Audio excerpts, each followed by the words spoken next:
If you enjoyed this podcast, please consider liking, sharing, and subscribing to the channel.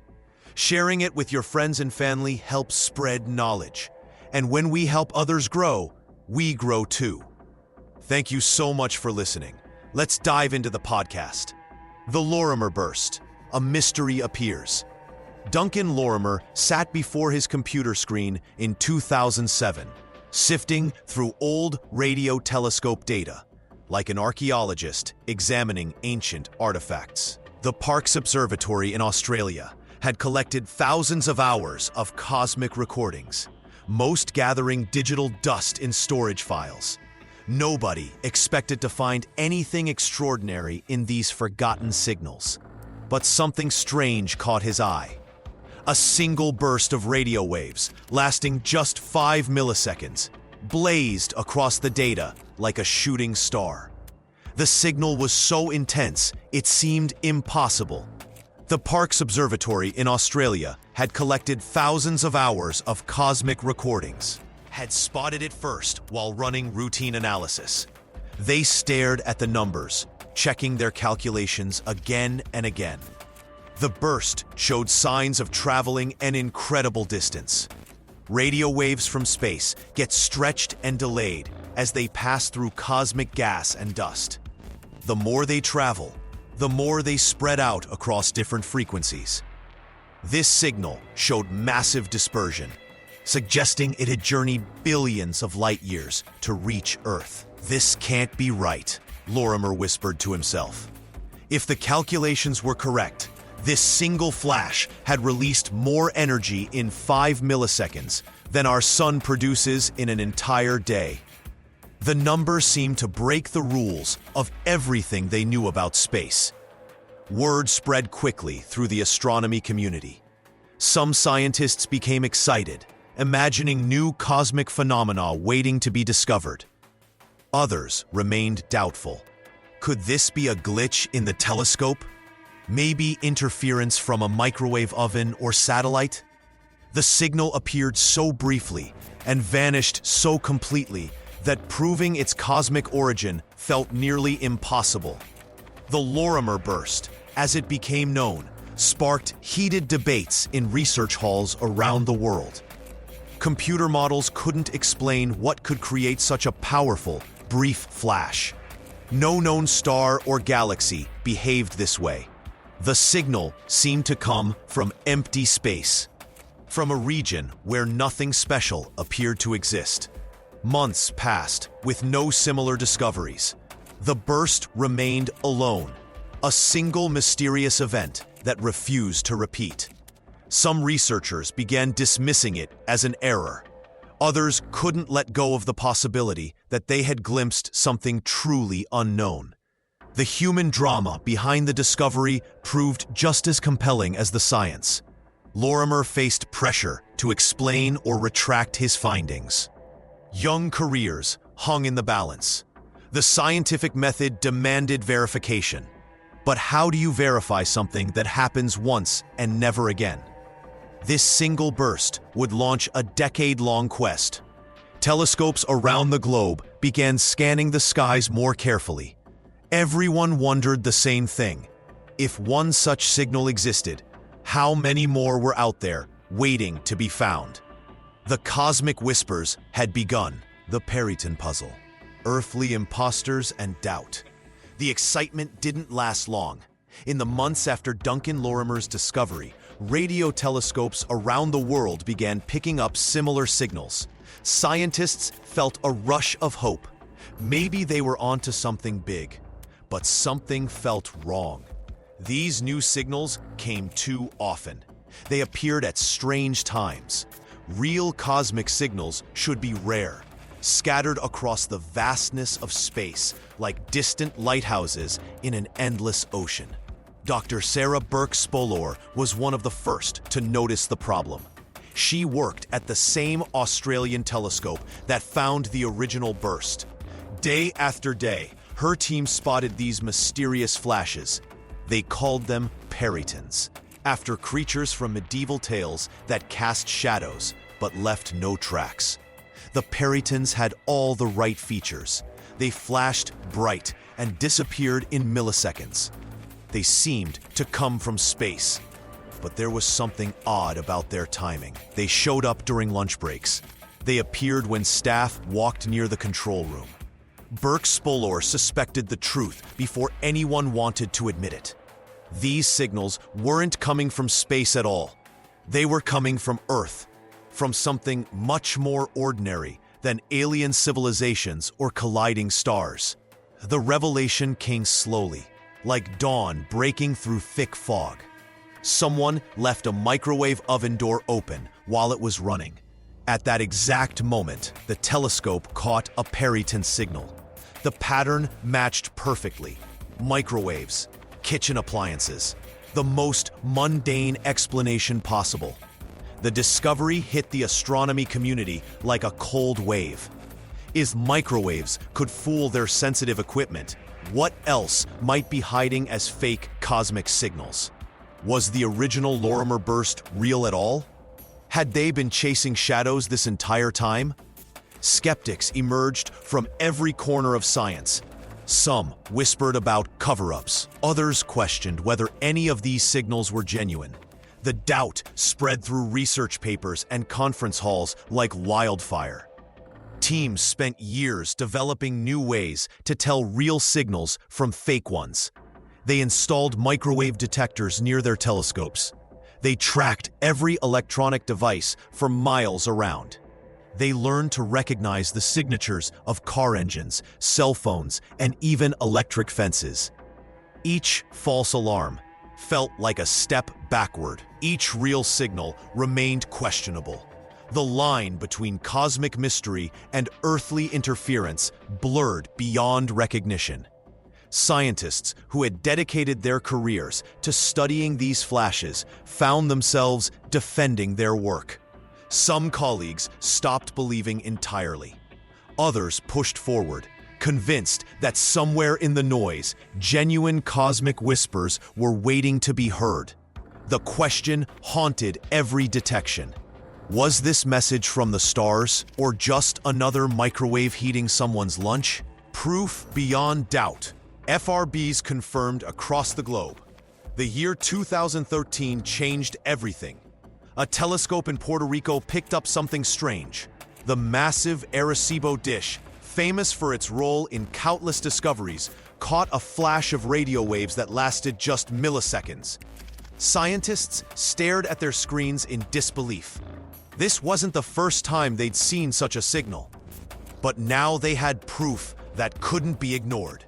Within months, telescopes across the globe began reporting similar findings.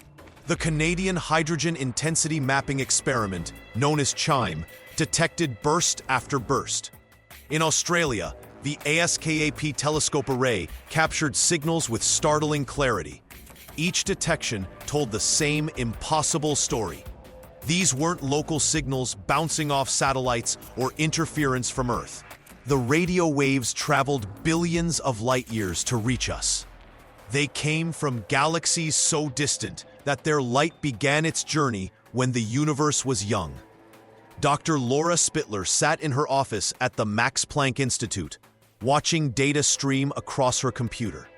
Her team had just caught something remarkable: the first repeating fast radio burst.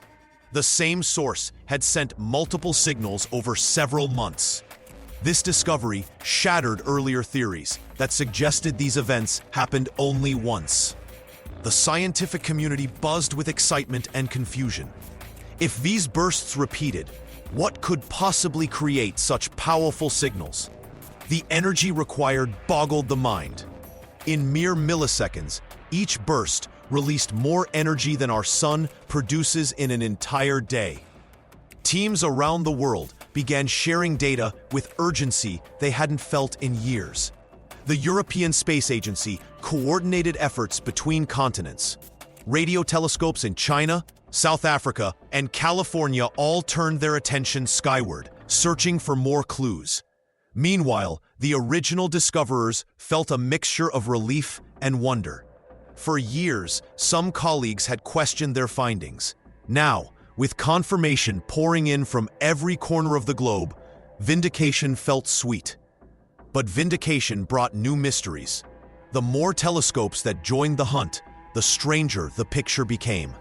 Some bursts repeated in patterns. Others appeared just once and vanished forever. Some came from nearby galaxies, others from the edge of the observable universe. Dr. Emily Petrov, who had spent years cataloging these mysterious signals, found herself overwhelmed by the flood of new detections. What had once been a curiosity, mentioned in quiet conference rooms, now commanded international attention and funding.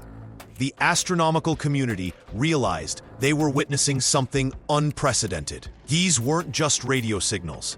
They were cosmic lighthouses beaming across the universe, carrying secrets about the most extreme environments imaginable. The repeating enigma, new questions from persistent signals. Something changed everything in 2016. Deep in the mountains of Puerto Rico, the massive Arecibo telescope caught something impossible. FRB 12110 fired again, then again, and again. Scientists stared at their screens in disbelief. Every rule they knew said fast radio bursts happened once and vanished forever, like cosmic firecrackers that exploded and disappeared into the dark. But this signal kept coming back. It was like finding a ghost that wouldn't stay dead. Dr. Laura Spittler was the first to realize what they were seeing. Her hands shook as she checked the data over and over. The same spot in space, the same strange signature, the same brief scream of radio waves, but repeating in ways that made no sense.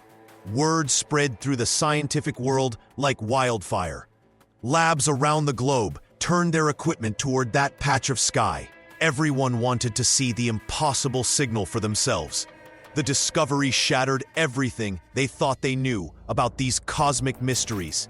If FRBs could repeat, then they weren't explosions that destroyed their source. Something was out there, still alive, still active, still sending messages across billions of light years. The media went wild. Headlines screamed about alien signals and cosmic lighthouses. Talk shows invited scientists to explain the unexplainable. Internet forums buzzed with theories ranging from brilliant to bizarre. Some whispered about extraterrestrial intelligence trying to contact Earth. But the mystery only deepened. New telescopes like CHIME in Canada began finding more repeaters. Each one acted differently. Some burst in patterns.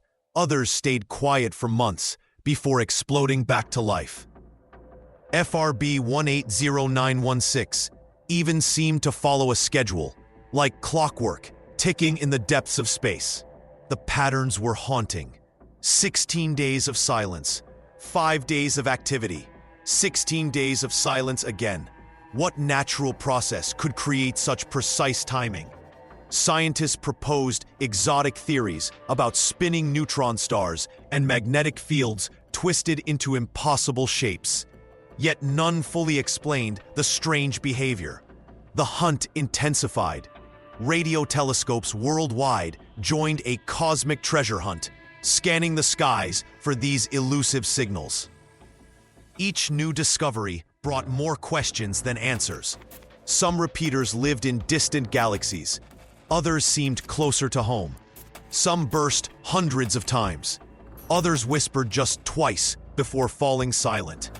The uncertainty gnawed at researchers. Were they glimpsing the birth cries of black holes, the death songs of alien civilizations, or something else entirely, hiding in plain sight across the cosmos? Deceptive signals, the satellite incident and pseudo-FRBs. The radio telescopes picked up something extraordinary that cold March morning. The signal blazed across their screens with the familiar signature of a fast radio burst. Scientists gathered around their monitors, excitement building as they studied the data. This looked like the real thing. For weeks, they analyzed every detail. The burst showed all the right patterns. It came from deep space, lasted mere milliseconds, and packed incredible energy. Research teams prepared papers, Press releases were drafted. Another piece of the cosmic puzzle seemed to fall into place. But Dr. Sarah Chen felt something nagged at her. She pulled late nights, running the data through different filters. The timing bothered her. The frequency matched something she remembered from years ago, buried in technical manuals. Then it hit her. She rushed to her computer and pulled up old NASA satellite records. Her heart sank as she cross-referenced the orbital data. The signal hadn't come from billions of light years away. It came from just above their heads. A defunct NASA satellite, dead for over a decade, had somehow sparked back to life. Its dying electronics had burped out one last gasp of radio waves. The sophisticated telescopes had caught this final electronic death rattle and mistaken it for a message from the cosmos. The embarrassment rippled through the scientific community. Conferences were held. Protocols were rewritten. How could the world's most advanced observatories be fooled by space junk? This incident changed everything. Now every burst gets checked against satellite databases. Teams spend months verifying sources before making announcements. The process slows discovery, but it prevents further humiliation. Yet the satellite incident revealed a darker truth. If one dead piece of technology could fool the experts, what else might be masquerading as cosmic phenomena? Old military satellites drift through space, their electronics slowly failing. Weather monitoring stations malfunction. Communication arrays break down in unpredictable ways. Every radio telescope on Earth sits beneath a soup of human-made signals. Cell towers pulse. Wi-Fi networks chatter. Military radar sweeps the sky. Microwave ovens leak radiation. The universe speaks to us in whispers, but we've filled the air with our own electronic shouting. Some researchers now estimate that 20% of reported bursts might be false alarms. Others worry the number could be higher. The real cosmic signals hide among our own technological noise like rare gems scattered in electronic rubble. The question haunts every astronomer studying these mysterious bursts. How many genuine messages from space have we missed while chasing our own electronic ghosts? Unsolved origins, theories, magnetars, and persistent doubt. Scientists thought they were getting closer to the truth. Then something strange happened right in our own neighborhood. In April 2020, telescopes picked up a familiar signal. But this time, it came from inside the Milky Way. The source was SGR 1935 plus 2154, a magnetar spinning wildly just 30,000 light-years away. For the first time, researchers could point to an object and say with confidence, this made a fast radio burst. The discovery should have solved everything. Magnetars are dead stars with magnetic fields trillions of times stronger than Earth's. When their crusts crack or their magnetic fields twist, they release enormous amounts of energy. It made perfect sense. But the celebration was short-lived. Other bursts refused to follow the same pattern. Some repeated hundreds of times. Others appeared once and vanished forever. Some lasted milliseconds, others stretched for seconds. The signals came in different shapes, different strengths, different frequencies. It was like finding one piece of a 1,000-piece puzzle and realizing all the other pieces were cut differently. Dr. Sarah Chen stares at her computer screen most nights, sorting through data that makes no sense. She's found bursts that seem to come from empty space, where no magnetar should exist. She's tracked signals that change their properties mid-flight, as if something invisible is bending them along the way. The scientific community splits into camps. Some still believe magnetars explain everything, arguing that we simply haven't found all the dead stars yet. Others point to the growing pile of exceptions and shake their heads. New theories emerge almost weekly. Maybe dark matter particles collide and create these flashes. Perhaps cosmic strings, left over from the universe's birth, snap like rubber bands across space. Some researchers whisper about quantum effects we don't understand, gravity behaving strangely near black holes. The catalog grows larger each month. Over 3,000 bursts and counting, each one unique. each one carrying secrets that slip through our fingers like cosmic smoke. Teams around the world build bigger telescopes, faster computers, more sensitive equipment. They scan the sky constantly now, catching bursts in real time. But for every question they answer, 3 more appear. What troubles scientists most is the silence between discoveries. For every burst they detect, thousands more might be happening in directions they're not looking. The universe could be alive with these signals, whispering secrets we're only beginning to hear. Late at night, when the data streams in from distant observatories, researchers find themselves asking the same question their predecessors asked decades ago. What is really out there, and why does it keep talking to us in a language we can't quite understand?